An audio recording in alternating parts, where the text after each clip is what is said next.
Class 10 এর প্রথম অধ্যায় বহিজাত প্রক্রিয়া ও সৃষ্ট ভূমিরূপ, এটা আমাদের আজকের আলোচনার বিষয়।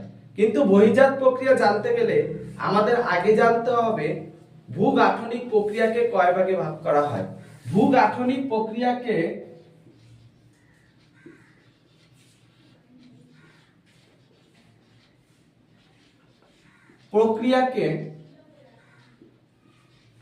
দুটো ভাগে ভাগ করা হয়। কটা ভাগে ভাগ করা হয়? দুটো ভাগে ভাগ করা হয়। একটা অন্তর্জাত প্রক্রিয়া, একটা কি অন্তর্জাত প্রক্রিয়া আর একটা কি বহিজাত প্রক্রিয়া।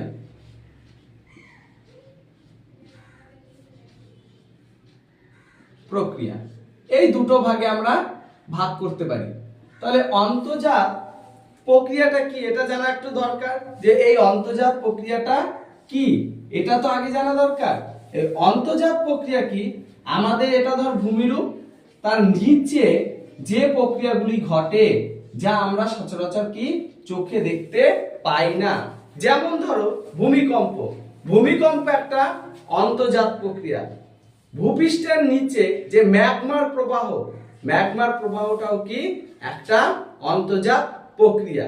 এই দুটো প্রক্রিয়া আছে অন্তর্জাত প্রক্রিয়া। তোরা বলতে পারিস স্যার তাহলে অন্তর্জাত প্রক্রিয়াটা ভূমিকম্পের প্রভাব তো আমরা অনুভব করতে পারছি, ওটা প্রভাব অনুভব করতে পারছিস, কিন্তু ভূমিকম্প যে কেন্দ্রটা সেটা কি দেখতে পাচ্ছিস তোরা? না। তাহলে ভূপৃষ্ঠের নিচে যে প্রক্রিয়াগুলি সংঘটিত হচ্ছে তাকে আমরা কি বলবো? অন্তর্জাত প্রক্রিয়া। আর বহিজাত প্রক্রিয়াটা কি? ভূপৃষ্ঠের বাইরে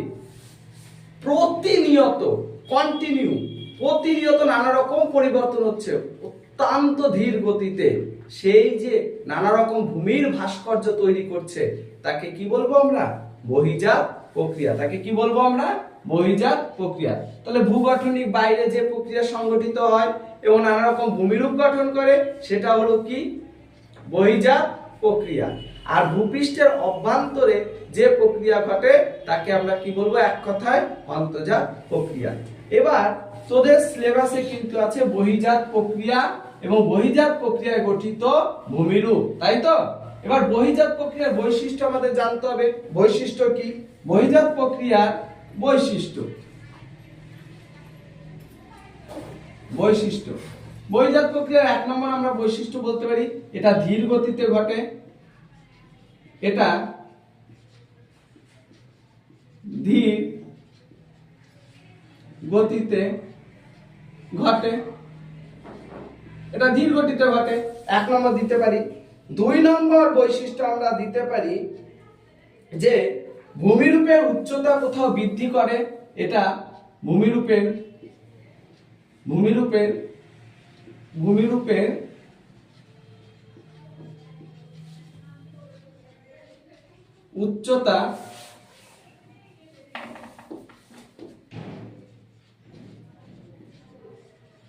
উচ্চতা বৃদ্ধি ও হ্রাসও করতে পারে। কি করতে পারে? হ্রাসও করতে পারে, তাই তো?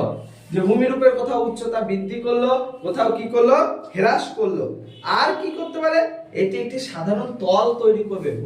ভূপৃষ্ঠের একটি কি করবে? সাধারণ তল তৈরি করতে পারে। কি করতে পারে? তল গঠন করবে। কি করবে? তল গঠন করবে।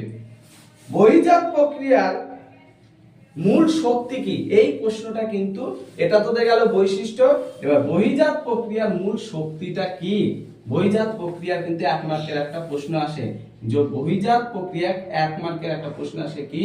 বহিজাত প্রক্রিয়ার মূল শক্তি হলো কি? আমাদের সূর্য। বহিজাত প্রক্রিয়ার কি মূল শক্তি হচ্ছে কি? সূর্য। এইটুকু বুঝলি। এবার বহিজাত প্রক্রিয়ার পদ্ধতি কি পড়বো আমরা? পদ্ধতি পড়বো। কি পড়বো? পদ্ধতি। এটাকে কটা ভাগে ভাগ করা যেতে পারে? পদ্ধতিটাকে 3টা ভাগে ভাগ করা যেতে পারে। কটা ভাগে? 3টা। একটা কি? অবরোহণ। আর একটা কি? আর একটা কি জৈবিক প্রক্রিয়া, কি জৈবিক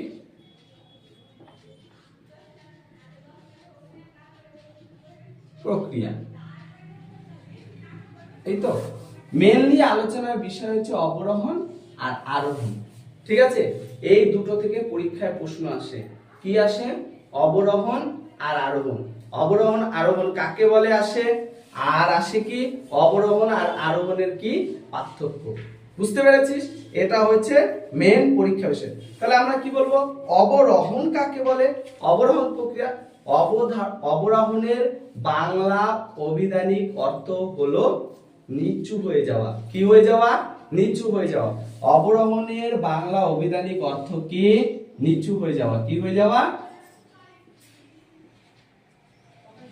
নিচু হওয়া। এটাই। ঠিক আছে, মানে কোনো উঁচু ভূখণ্ড ধীরে ধীরে নানা রকম প্রাকৃতিক শক্তির প্রভাবে নিচু ভূখণ্ডে পরিণত হওয়াকে কি বলবে? অবরোহণ। যেমন গৌড়, ইনসেলবার্গ, ধরো এরকম একটা ভূমিরূপ আছে কোনো জায়গায়, এরকম একটা ভূমিরূপ আছে, পরবর্তীকালে ক্ষয়ে ক্ষয়ে ক্ষয়ে ক্ষয়ে এরকম ভূমিরূপ গঠন করেছে, এরকম নিচু হয়ে যাওয়া। এই প্রক্রিয়াটাকে কি বলবো? অবরোহণ। অবরোহণ আবার তিনটি পদ্ধতির মাধ্যমে সংগঠিত হয়। কি কি তিনটি পদ্ধতি? অবরোহণ তিনটি পদ্ধতির মাধ্যমে সংগঠিত হয়, সেই তিনটা পদ্ধতিও তোমাদের জানতে হবে। কি কি তিনটা পদ্ধতি?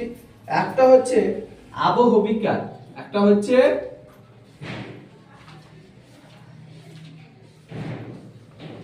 কার, তারপরে 2 নম্বর হচ্ছে পুঞ্জিত ক্ষয়।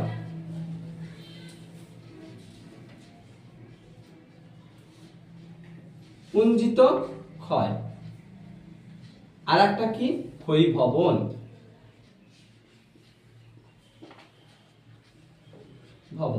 এই তিনটা পদ্ধতির মাধ্যমে অবরোহণটা সংগঠিত হয়। এবার আবহবিকার কি? যে প্রক্রিয়ায় আবহবিকারটা কি? আবহবিকার কাকে বলে সেটা তোমরা মুখস্থ করবে। যে প্রক্রিয়ায় আবহাওয়া ও জলবায়ু বিভিন্ন উপাদানের দ্বারা, আবহাওয়া জলবায়ুর উপাদান কি? বৃষ্টিপাত, তারপরে হচ্ছে বায়ু প্রবাহ, আবহাওয়ার বিভিন্ন উপাদান বৃষ্টিপাত, তারপরে হচ্ছে বায়ুর চাপ, আর্দ্রতা, শিশির, এটা হচ্ছে আবহাওয়ার বিভিন্ন উপাদান। ঠিক আছে, এই প্রক্রিয়ায় ভূপৃষ্ঠের শিলাস্তর যান্ত্রিক এবং রাসায়নিক প্রক্রিয়ায় বিয়োজিত হয়ে যে স্থানে সেই ছোট ছোট নুড়ি পাথরগুলো পড়ে থাকবে সেটাকে আমরা কি বলবো? আবহবিকার। সেটাকে কি বলবো? আবহবিকার। তাহলে বুঝতে পারলি যে আবহাওয়ার বিভিন্ন উপাদানের মাধ্যমে ভূপৃষ্ঠের শিলাখণ্ড চূর্ণ বিচূর্ণ হয়ে সেই স্থানেই পড়ে থাকে, তাকে আমরা কি বলবো? আবহবিকার। পুঞ্জিত ক্ষয়টা কি? আমরা পাহাড়ে বেড়াতে গেছি, যাই তো অনেক সময় পাহাড়ে ধস শুনতে পাই যে দার্জিলিং এ ধস নেমেছে, তাই তো? এই যে উপর থেকে অত্যন্ত ধীর গতিতে বা খুব দ্রুত মাধ্যাকর্ষণ শক্তির প্রভাবে নিচের দিকে পড়ে যাওয়াকে কি বলে? পুঞ্জিত ক্ষয়। তাহলে বুঝতে পারলি পুঞ্জিত ক্ষয়টা কি আর ক্ষয়ীভবন কি? এই যে আবহবিকা এবং পুঞ্জিত ক্ষয়ের ফলে, এই দুটো ক্ষয়ের ফলে যেসব শিলাখণ্ড, নুড়ি, বালি তৈরি হচ্ছে, সেই নুড়ি বালিগুলোকে কি করে? সেই স্থান থেকে অন্য জায়গায় নিয়ে যাওয়ার প্রক্রিয়ার ফলে যে আদিশিলা, আমাদের নিচের যে আদিশিলা বাইরে বেরিয়ে আসার প্রক্রিয়াটাকেই ক্ষয়ীভবন বলে। তাহলে বুঝতে পেরেছিস তো? তাহলে এই যে ক্ষয়ে নিয়ে যাওয়া, যা অনেক সময় কি হয়, বৃষ্টি হলে আমরা দেখতে পাই না আমাদের বাড়ির উঠোনগুলোতে মাটি দিই, মাটি দেওয়ার ফলে কি হয়? বৃষ্টি হলে কি হয়? অনেক সময় ধুয়ে ওই উপরের মাটিটা চলে যায় এবং নিচের মাটিটা বাইরে বেরিয়ে আসে। এই যে ধৌত প্রক্রিয়াটাকে বলা হয় ক্ষয়ীভবন। আর নিচের যে মাটিটা বেরিয়ে আসে সেটাকে কিন্তু উন্মুক্ত হয় যদি আদিশিলা, সেটাকে কি বলবো? আবার নগ্নিভবন। তার কারণ তখন আবার তাকে কি বলবো? নগ্নিভবন। পরীক্ষায় কিন্তু একটা প্রশ্ন আসে যে নগ্নিভবন কি, তখন বলবি আবহবিকার, পুঞ্জিত ক্ষয় আর ক্ষয়ীভবন, এই তিনটার সম্মিলিত প্রক্রিয়াকে কি বলবো আমরা? নগ্নিভবন। কি বলবো? নগ্নিভবন। এই তিনটার সম্মিলিত প্রক্রিয়াকে নগ্নিভবন বলবো। কি বলবো? নগ্নিভবন। তাহলে বুঝতে পারলি এইটুকু। এবার আমাদের নেক্সট কি আছে, আরোহণ। আরোহণ কি? আরোহণ কি? আরোহণের বাংলা অভিধানিক অর্থ হলো, আরোহণের বাংলা অভিধানিক অর্থ হলো উঁচু হয়ে যাওয়া। কি হয়ে যাওয়া? উঁচু হওয়া। উঁচু হওয়া। তাহলে বুঝতে পেরেছিস, কোন নিচু জায়গা আছে, এরকম নিচু জায়গা আছে, সেই জায়গাটা, কোন নিচু জায়গা আছে, সেই জায়গাটা যদি ভরাট হয়ে এরকম এরকম উঁচু হয়ে যায়, এরকম উঁচু হয়ে যদি কোনো ভূমিরূপ গঠন করে, তাকে কি বলবো? আরোহণ। তাহলে নিচু জায়গাটা উঁচু হয়ে যাওয়ার প্রক্রিয়াটাকে কি বলবো? আরোহণ। আর অবরোহণ কি? যে উঁচু জায়গাটা নিচু হয়ে যাওয়ার প্রক্রিয়া হচ্ছে অবরোহণ। তাহলে বুঝতে পারলি, যেমন আমাদের বদ্বীপ, উদাহরণ কিন্তু পরীক্ষা একটা দেয়, বদ্বীপ, প্লাবন ভূমি, স্বাভাবিক বাঁধ, এগুলো হচ্ছে কিন্তু আরোহণের উদাহরণ। আর জৈবিক প্রক্রিয়া কি? আর একটা আমাদের ক্লাসে থেকে গেল কি? জৈবিক প্রক্রিয়া। যে বহির্জাত প্রক্রিয়ার দ্বারা উদ্ভিদ, প্রাণী এবং মানুষ শিলাস্তরের আবহবিকার পরিবাহিত পদার্থ ক্ষয় এবং সঞ্চয়ের মাধ্যমে ভূমিরূপের পরিবর্তন ঘটিয়ে সমতলীকরণ করে, তাকে আমরা কি বলবো? জৈবিক প্রক্রিয়া। বিভিন্ন উদ্ভিদ, প্রাণীর দ্বারা কি করব? নানা রকম ভূপৃষ্ঠে একটা সমতল ভূমিতে পরিণত করব, তাকে আমরা কি বলবো? জৈবিক প্রক্রিয়া। এই হয়েছে আমাদের বহির্জাত প্রক্রিয়ার শ্রেণী বিভাগটা। বহির্জাত প্রক্রিয়ার বৈশিষ্ট্য কি, বহির্জাত প্রক্রিয়া কিভাবে সংগঠিত হয়, এটা হচ্ছে এই এপিসোডে এটা বোঝানো হলো। এরপরে আমাদের কি হলো? আমাদের এবার নদী পড়ব। কি পড়ব? নদী। নদী পড়তে গেলে প্রথমে জানতে হবে নদী কি। নদী কি? নদী কি? নদী কি? নদী বলতে হবে কোন, নদী বলতে প্রথম উঁচু মালভূমি, পার্বত্য অঞ্চল, সেখান থেকে, সেই অঞ্চল থেকে বৃষ্টির জল, হিমবাহর জল এবং প্রস্রবণের জল স্বাভাবিক জলধারা রূপে একটা নির্দিষ্ট খাতের মধ্য থেকে বয়ে আসবে, তাকে আমরা কি বলবো? নদী বলবো। তাহলে বুঝতেই পেরেছিস নদী কিভাবে সৃষ্টি হয়? হিমবাহের জল দ্বারা, তারপরে হচ্ছে প্রস্রবণের জল দ্বারা, বৃষ্টির জল দ্বারা, যে স্বাভাবিকভাবে একটা নির্দিষ্ট খাতের মধ্য দিয়ে বয়ে যাবে, তাকে আমরা কি বলবো? নদী। এবার নদ আর নদী কেন বলবো? এটা একটা আমাদের কথা, তো অনেকে বলি আমরা নদ ও নদী, তাই তো? এই জিনিসটা একটু জানা দরকার। নদ, ব্রহ্মপুত্রকে আমরা কি বলি? ব্রহ্মপুত্রকে আমরা কি বলি? নদ, তাই তো? আর গঙ্গাকে কি বলি? নদী। গঙ্গাকে আমরা কি বলবো? নদী।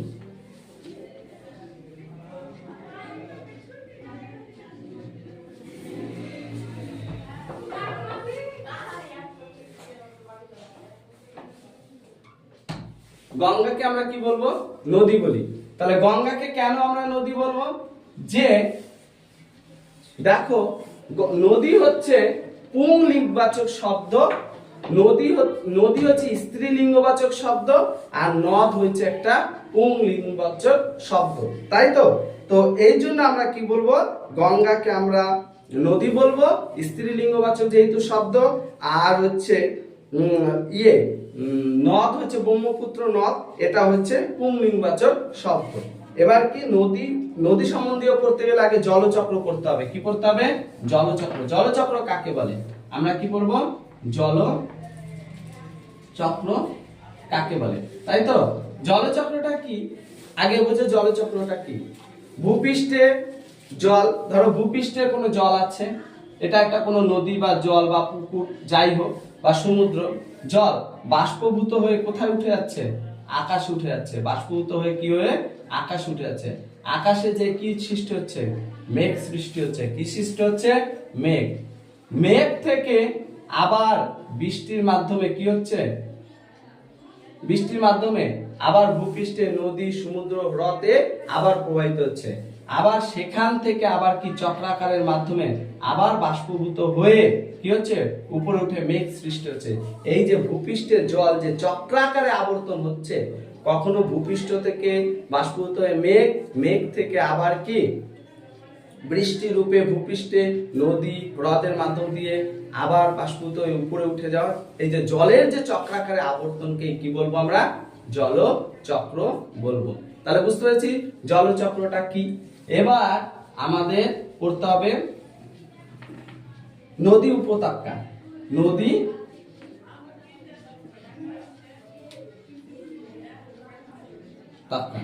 নদী উপত্যকাটা কি? নদী উপত্যকাটা আর কিছুই না, উৎস থেকে মোহনা পর্যন্ত, উৎস থেকে নদী যেখানে সৃষ্টি হলো, কোনো পাহাড় সৃষ্টি হলো, তো কোনো পাহাড় থেকে একটা নদী সৃষ্টি হলো, উৎস থেকে মোহনা পর্যন্ত, উৎস থেকে এখানে ধরো মোহনা, মোহনা মোহনা পর্যন্ত নদী যে একটা খাতের মধ্যে দিয়ে প্রবাহিত হবে, এটা নদী তো একটা খাতের মধ্যে দিয়ে প্রবাহিত হচ্ছে, এই নদীটা কি হচ্ছে? একটা খাতের মধ্যে দিয়ে প্রবাহিত হচ্ছে। তো সেই যে খাতটা যার মধ্য দিয়ে নদী প্রবাহিত হচ্ছে, ঠিক আছে, সেই খাতটাই হলো, যে সেই সংকীর্ণ খাতটাই হলো নদী উপত্যকা। পৃথিবীর দীর্ঘতম নদী হচ্ছে, এরকম লম্বায় বড় নদী হচ্ছে নীল নদ। কি নদ? নীল নদ। তাহলে বুঝাতে পারলাম নদী উপত্যকাটা কি। উৎস থেকে মোহনা পর্যন্ত নদী যে দীর্ঘ খাতের মধ্য দিয়ে প্রবাহিত হয় তাকে কি বলবো? নদী উপত্যকা। এবার নদী অববাহিকা কি? এর দ্বিতীয় কি? নদী অববাহিকা।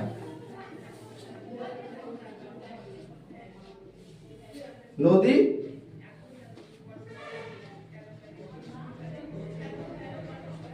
অববাহিকা। নদী অববাহিকাটা কি?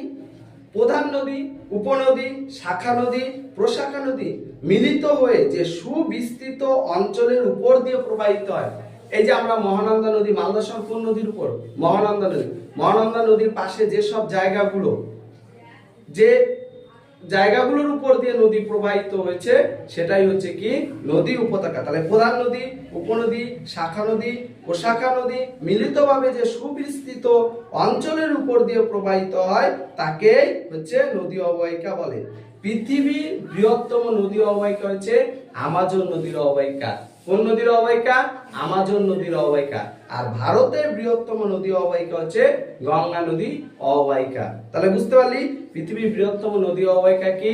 আমাজন। এটা 1 মার্কের প্রশ্নের জন্য খুব ইম্পর্টেন্ট, যে পৃথিবীর বৃহত্তম নদী অববাহিকা কি। আর ভারতের বৃহত্তম নদী অববাহিকা হচ্ছে গঙ্গা। কি? গঙ্গা।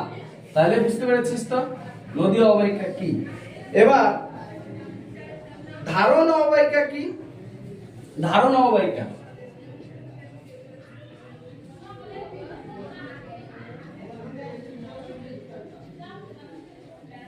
ধারণ অববাহিকা কি? যে উচ্চভূমি বা পার্বত্য অঞ্চলে নদী যেখানে উৎস, যেখানে সৃষ্টি হয়েছে, সেই অঞ্চলে নদী সহ উপনদী সহ, মানে সেই নদী এবং উপনদী সহ নদী অববাহিকাকে ধারণ অববাহিকা বলে। উৎস অঞ্চলটাকে, মেনলি কথা, যেখানে নদীর সৃষ্টি হয়েছে সেখানে প্রধান নদী আর উপনদী সম্পূর্ণটাকে কি বলবো আমরা? ধারণ অববাহিকা। ঠিক আছে। এবার জলবিভাজিকা কি? আমরা আরেকটা জিনিস জানবো, কি? জলবিভাজিকা।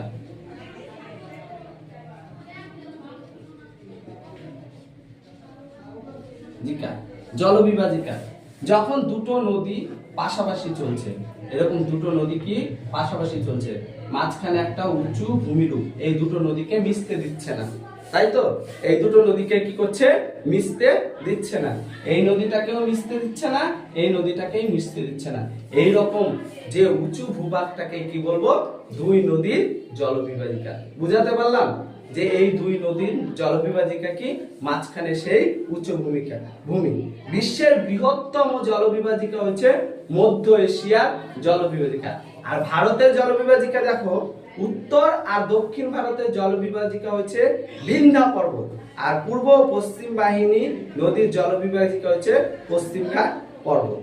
তাহলে এই অবধি নদী তোমাদের আজকে পড়া থাকবে।